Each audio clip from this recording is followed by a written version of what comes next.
নমস্কার বন্ধুরা, কেমন আছেন আপনারা সবাই? আশা করছি বন্ধুরা আপনারা সবাই সুস্থ আছেন, ভালো আছেন। অন্যান্য দিনের মতো আজকেও এমন কিছু ছোট ছোট টিপস শেয়ার করব যাতে সংসারের খরচাটাও বাঁচবে, সময়টাও আমাদের কাজের বেঁচে যাবে। ডাল আমরা কম বেশি প্রত্যেকেই খাই। মুসুরির ডাল, মুগ ডাল, এই জাতীয় ডালগুলো গ্যাসে না বসিয়েই কিন্তু আমরা খুব সুন্দরভাবে সেদ্ধ করে নিতে পারি। গ্যাসের খরচাটা অনেকটাই কম হয়। ডালটাকে আমি খুব ভালো করে ধুয়ে নিয়েছি। আমাদের বাড়িতে যে হটপট বা ক্যাসারল থাকে তার মধ্যে দেখুন আমি ডালটাকে এইভাবে ঢেলে দিয়ে দিলাম। এবার এর মধ্যে আমি দিয়ে দেব কিছুটা পরিমাণ গরম জল। এরপর এর ঢাকনাটা কি করব, আমি এইভাবে দেখুন বন্ধ করে রেখে দেব 15 থেকে 20 মিনিটের জন্য। আমি এখানে 20 মিনিট ডালটাকে রেখেছিলাম। 20 মিনিট পর আমি দেখুন ঢাকনাটা খুলে আপনাদের দেখাচ্ছি কতটা সুন্দরভাবেই ডালটা এখানে আমার সেদ্ধ হয়ে গেছে। ভালো লাগলে অবশ্যই ছোট্ট টিপসটি আপনারাও এইভাবে করে দেখবেন। এতে আপনাদের ডাল সেদ্ধ করতে যে গ্যাস খরচা হয় সেই গ্যাস খরচাটা কিন্তু বেঁচে যাবে। পরবর্তী টিপসটি চলুন আমরা দেখে নিই। অনেক সময় আমরা যখন রুটি করতে চাই বা কোনো তরকারি করতে চাই, দেখা যায় আমাদের না হাতের মধ্যে সেঁকা লাগে। রুটি উল্টাতে গেলে প্রচুর পরিমাণে জ্বালা করতে থাকে, লাল হয়ে যায়, ফোস্কা পড়ে যায়। আলু আমাদের কম বেশি প্রত্যেকের বাড়িতেই থাকে। যেখানে আপনাদের সেঁকা লেগেছে সেই জায়গাটায় আপনারা এইভাবে একটি আলু নিয়ে নিন। আলুটাকে এইভাবে ঘষতে থাকুন। দেখবেন যেখানে সেঁকা লেগেছে, জ্বালা করছে, আলুর রস সেই জায়গার জ্বালাভাব কমিয়ে দেবে, এমনকি কোনো রকম ফোস্কাও পড়বে না। ভালো লাগলে অবশ্যই আপনারাও অ্যাপ্লাই করবেন। রুটি আমরা কম বেশি প্রত্যেকেই খাই। অনেকের সময় দেখা যায় আমরা সবজি টবজি কাটতে গিয়ে হাত কেটে যায় বা গরম জল দিয়ে আটা মাখলে কিছু সময় অপেক্ষা করতে লাগে। তা আপনারা এই ছোট্ট কাজটি করতে পারেন। এখানে আমি একটি ছাঁকনি নিয়ে নিয়েছি। এই ধরনের যে চা ছাঁকনি থাকে আমাদের বাড়িতে, যে কোনো ধরনের একটি চা ছাঁকনি আপনারা নিয়ে নেবেন। এখানে অল্প অল্প করে আমি গরম জল দিতে থাকবো, আর চা ছাঁকনির যে হ্যান্ডেলটা আছে সেই হ্যান্ডেলটা দিয়ে এইভাবে দেখুন আটাটাকে আমি গোল গোল ঘোরাতে থাকবো। কোনো রকম আপনাদের এখানে আটাতে হাত দিতে লাগবে না। খুব সুন্দরভাবে আপনারা আটাটা মেখে নিতে পারবেন। এইভাবে আটা মাখলে যেমন আটাটা ঠান্ডা করার জন্য আপনাদের সময় নষ্ট হবে না, সেই সঙ্গে হাত কেটে গেলে বা হাতে কোনো প্রবলেম থাকলে তাও আপনাদের আটাতে হাত দিতে লাগবে না। এখানে আমি একবারে জলটা দিচ্ছি না, কারণ অনেক সময় জল বেশি পড়ে যেতে পারে, তাই অল্প অল্প করে জল দিয়ে এইভাবে দেখুন আটাটা মেখে নিচ্ছি। আর এইভাবে আটা মাখলে আটাটাও কিন্তু খুব সুন্দর নরমভাবে মাখা হয়। রুটি করলে রুটিটাও খুব সুন্দর নরম হয়। গোল গোল ঘোরাতে ঘোরাতেই দেখুন আটাটা আমার পুরোপুরি মাখা হয়ে গেল। আর খুব সুন্দর নরমভাবেই মাখা হয়েছে, আপনারা আশা করছি দেখেই বুঝতে পারছেন। আমি প্রত্যেককেই বলছি না যে এই টিপসগুলি অ্যাপ্লাই করতেই হবে। যাদের এমার্জেন্সি তারা এই ছোট ছোট টিপসগুলি এমার্জেন্সির মুহূর্তে অ্যাপ্লাই করলে দেখবেন আপনাদের যে কাজটা সেই কাজটা কিন্তু অনেকটাই সহজ হবে। চলুন পরবর্তী টিপসটি আমরা দেখে নিই। পরবর্তী যে টিপসটি শেয়ার করব বন্ধুরা, অনেক সময় রসুনের খোসা ছাড়াতে অনেকটা সময় লাগে, ভীষণ বিরক্তর মধ্যে পড়তে হয়, নখ দিয়ে গন্ধ হয়ে যায়।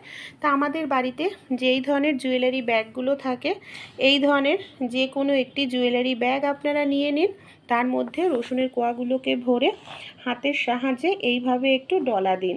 দেখবেন খুব সহজেই আপনারা কিন্তু রসুনের খোসাটা ছাড়িয়ে নিতে পারবেন। আর এইভাবে রসুনের খোসা ছাড়ালে খুব কম সময়ের মধ্যে ছাড়ানো হয়ে যায় অনেকটা পরিমাণ রসুনের খোসা, নখটাও আপনাদের নোংরা হবে না।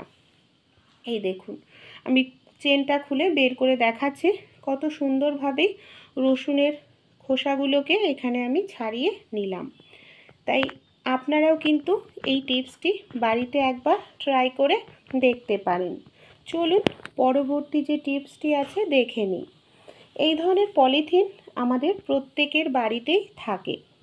তাই এই ধরনের পলিথিনগুলোর নিচের অংশটা কেটে আমি এইভাবে সাইডের অংশ কেটে নিয়েছি দুটো পলিথিন। অনেক সময় রুটি করতে গেলে দেখা যায় যে সমস্যাটা হয় আমাদের, যে রুটি তৈরি করার ব্যালন চাকিটা ধুয়ে দিই, ভেজা থাকে, ঠিকমতো আমরা রুটি বেলতে পারি না। তা তা ব্যালন চাকি ছাড়াই একটি পুরনো ফোনের চার্জারের ওপরের অংশ আমি খুলে নিয়েছি।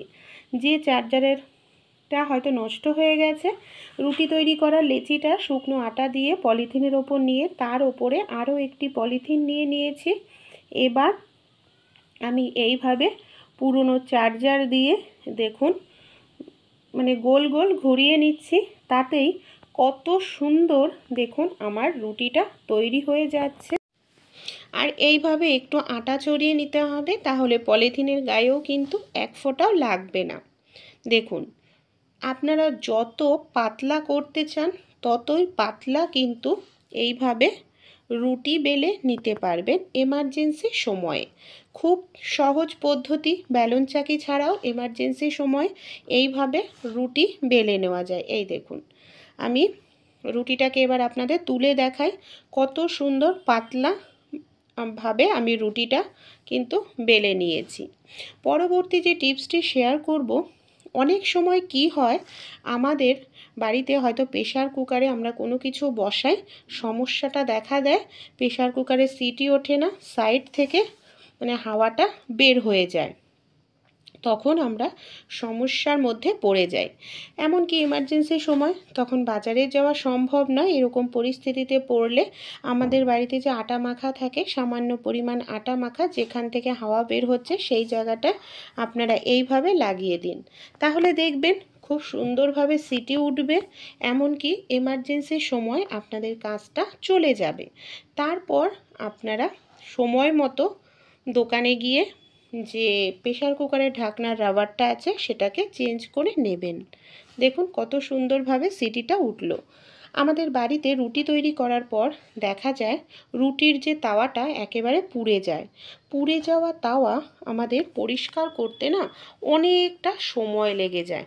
তাই ছোট্ট একটি কাজ আপনারা করতে পারেন, খুব সহজেই আপনাদের পুড়ে যাওয়া তাওয়া দেখবেন পরিষ্কার হয়ে যাবে, অনেকটা সময়ও কিন্তু আপনাদের এখানে লাগবে না। এখানে আমি গরম তাওয়ার মধ্যে সামান্য জল আর শ্যাম্পু দিয়ে দিয়েছি। তারপর দেখুন এইভাবে আমি একটু ঘষে নিচ্ছি।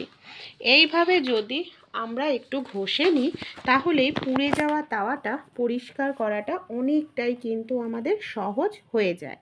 এই দেখুন, কিছু সময় ঘষলেই এই কাজটি নর্মালভাবেও পরিষ্কার হয়, কিন্তু নর্মালভাবে করতে অনেক সময় লাগে, এইভাবে কাজটি করতে সময় কম লাগে, খাটনিও কম করতে হয়।